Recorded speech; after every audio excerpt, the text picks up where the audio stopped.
the American dream of freedom on wheels. An automotive age, traveling on time-saving superhighways. Futurama's free-flowing channels of concrete and steel. Ladies and gentlemen, today we demystify which option is the best. Owning a car or taking the bus? Well, let's find out. You just watched an old corporate propaganda video from GM. The video was part of the lobbying process that led to the passage of the Federal Highway Act of 1956. The bill created 40,000 miles of national system of interstate and defense highways that would, according to Eisenhower, the president at the time, eliminate unsafe roads, inefficient routes, and traffic jams. Now, let's go back in time. In 1908, Henry Ford introduced the Model T, a dependable, affordable car that soon found its way to many American garages. By 1927, the year that Ford stopped making the Tin Lizzie, the company that sold nearly 15 million of them, automobiling was no longer an adventure or a luxury. It was a necessity. And since that, the car hasn't stopped growing. As you can understand, we love the concept of driving. But today, we're going to demystify which option is the best for you, the car or the bus, from different aspects. First one being the economics, the environmental, and the social aspect. So before I go any further, I want to thank myself for sponsoring this video. With YWF Clothing, you have access to an easy-to-use design platform that allows you to create a custom apparel in less than 1 minute. It's easy as that. Now, let's get right into it. Now, if you didn't know it yet, having a car is probably the best way to lose money every single year. Let me explain why. So, most people, when they have a car, they want to buy it. And that's not cheap, alright? The average used car in America is around 20 grand in 2021 for a used car. I know you can find used cars way cheaper, but that's the average. And wait for the price of a new car. Drum roll, please. 40 grand. That's the average in 2021 for a new car. Just so much money in one thing, you know? And the problem with buying this type of car is that most of the time, well, when it's new, as soon as you go out of the dealership, you know, I'm happy I have a new car, you start losing value on the car, and 4 years after, the car is actually worth 50% less. So keep in mind that when you buy a new car in 4 years, it be worth the half you paid for. So I recommend buying a used car. Good way to save a lot of money. Now, you only know the cost of buying a car. What's the cost of maintaining and owning the car? Well, prepare to open your wallet, because the average cost is between 8 to 10 grand depending on the size of the vehicle. I read an article where the author goes over the annual costs of using a Chevrolet Spark, which is like the cheapest car in the auto industry. And the numbers are pretty scary, honestly. Alright, so here's the rundown. Finance payments, it's for a new Chevrolet Spark, $350 per month. Gas, $145. Maintenance, that could be lower, but $100. Car administrative fees, $10. $50 for parking fees. I don't know where you park, but that's expensive. And finally, car insurance for $300. Like I said, it varies from the size of the vehicle, but it comes out to the total of $955 per month. And if you do the math, that comes out to $11,460 per year just for owning a car. That's so you buy a car, it costs you like 30 grand. That you keep it 4 years, it costs you another 40 grand. Just so much money, you know. And after 4 years, you spend like 80 grand. The moral of the story: cars are very expensive. Even if you buy one for like 4 grand, 5 grand, you'll still have monthly expenses going around $500. So let's do an example. After 3 years of owning your used car, you're looking at a $2,100 expense. Let me do that. So let's say you buy a used car for 3 grand, $2,000. Each year you put in an average of 6 grand to use and maintain the car. So 6 multiplied by 3 and goes to 80,000 plus the price of the car, $2,100 in 3 years, and you lost like 30% of the value of the car due to depreciation. So cars are expensive. Keep that in mind. What about the good old bus? They've been around since a while, actually way before cars, but they're used only by 5% of the American workers. You know what is the percentage of American workers who go to work alone in a car? It's 76.6%. So you see the difference. 76% of American workers go to work taking a car, and only 5% take public transportation. So even imagine the percentage of the one who uses the bus. It's all of the public transportation. So it's way less than 5% of American workers. On paper, it doesn't make any sense, because who would want to have a car when it costs the average American 15% of his income just owning the damn thing, right? Let's do the math and find out how much it costs to take the bus. So in 2021, the bus pass in Canada costs $72 per month, and in US it's $58. If we multiply those numbers by 12 months, we have a grand total of, wait for it, $864 in Canada and $696 in the US, and that's for the whole year. It's the cost of the bus pass. Like, there's no any other cost. You pay the bus pass, take the bus, finish. Just to put things in perspective, it costs you less to take the bus for a whole year than to use your car for a month.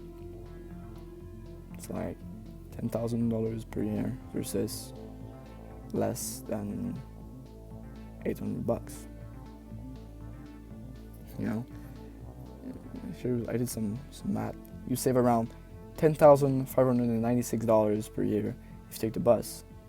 That's 10 grand if you go on vacation, to renovate your house, to eat better food. Well, we concluded that the bus is way cheaper than having a car.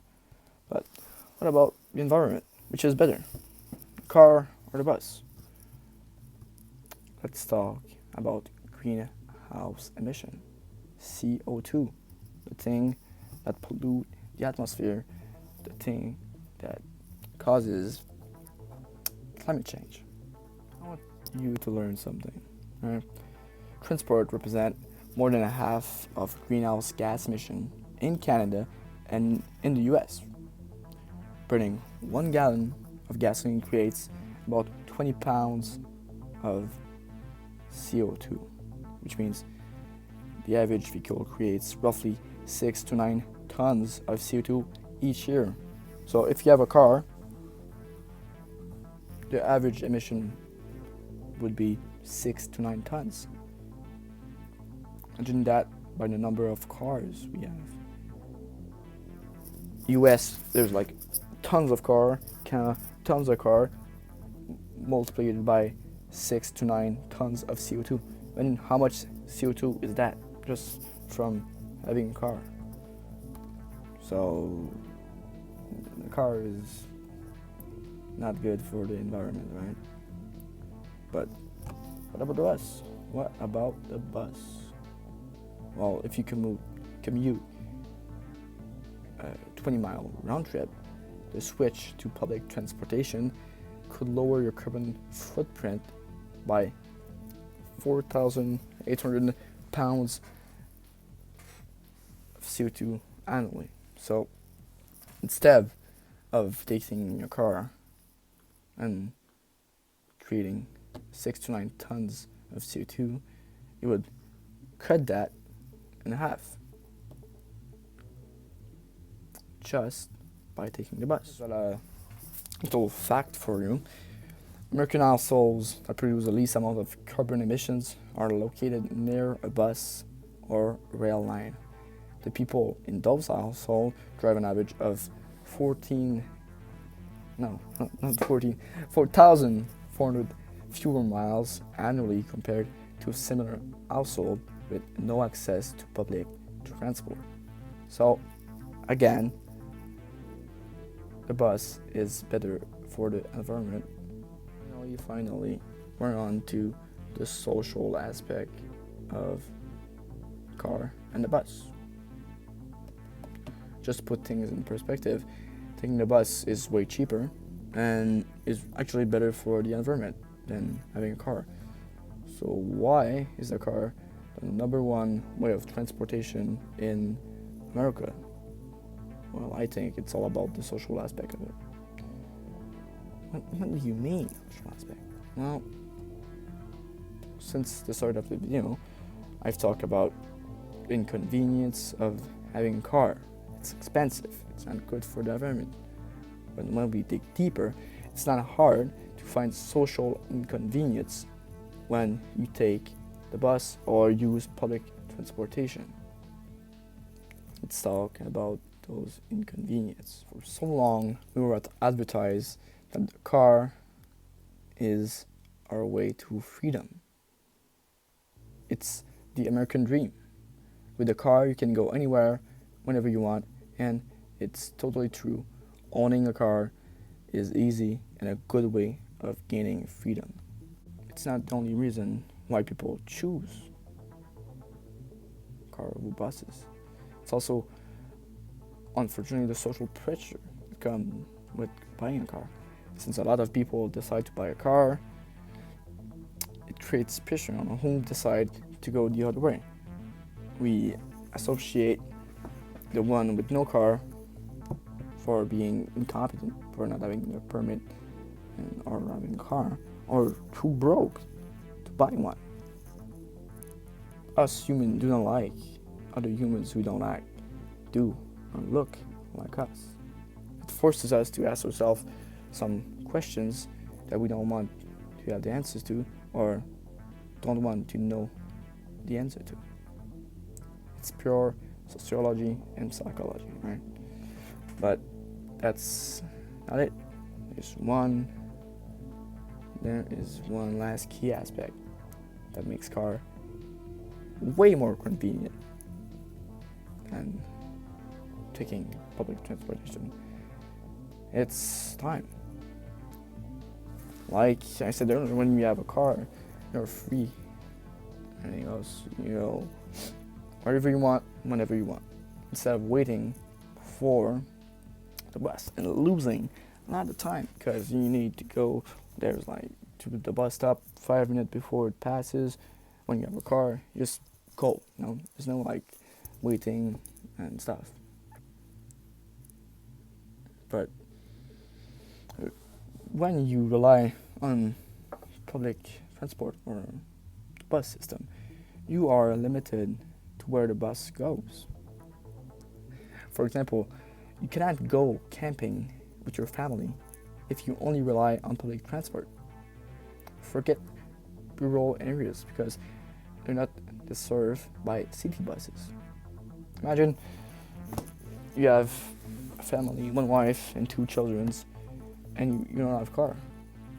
How do you plan on going to like camping if you don't have a car? Or bring all your stuff in the bus? No, because first of all, there's no bus that goes, well, none of the buses go in rural areas. It's for those reasons that cars and trucks are the number one when it comes to transport. Even if they're expensive, even if they're expensive, if they're not good for the environment, and honestly, I don't see that changing for the next 5 to 10 years. It's also due to how our cities are designed, but that's for maybe another video because it's not a lot to talk about. So, what's the moral of the story? I just critiqued the number one way of transportation in America. Now, if you were to ask me, Alexi, should I buy a car or take the bus? I would say it all depends, because honestly, it does. It depends on if you want to save money, depends on if you think about what other people say about you, think about you, depends where you need to go, depends on your budget, honestly.